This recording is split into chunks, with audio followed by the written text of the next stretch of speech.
ভিক্ষুক রাস্তা দিয়া যায় আর জমিদারের পুত্রবধূও যায়। একজন সামনের থেকে আসতেছে, একজন সামনের দিকে যাইতেছে। দুইজনের ক্রসিং এর সময় ভিক্ষুকের গায়ের কাদা জমিদারের পুত্রবধূর গায়ে লেগে গেছে। সে দুনিয়া আন্ধার করে ফেলছে, স্বামীকে ডাইকা নিয়ে আসছে, বলছে ভিক্ষুক আমার কাপড় নষ্ট করে দিছে। সে শুধু ভিক্ষুক ছিল না, বৃদ্ধ ছিল।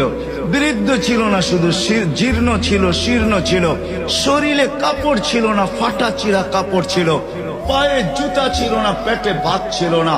জমিদারের পুত্র সইতে পারে নাই, যৌবনী শক্তি সয়তো সয় কি কইরা তার স্ত্রীর গায়ে ভিক্ষুকের কাদা। বস সমগ্র শক্তিকে হাতে জমা করা, একত্র করা বৃদ্ধের গালে বসায়।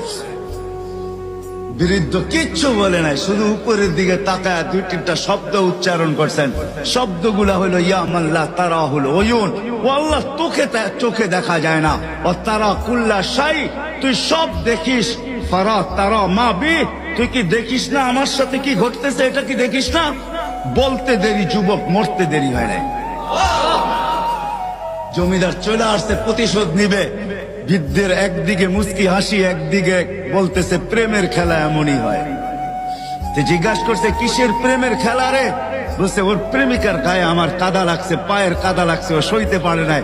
যৌবনী শক্তি দিয়ে আমার বৃদ্ধ গালে বসায় দিছে। আমাকেও একজন ভালোবাসে, সেও সইতে পারে না,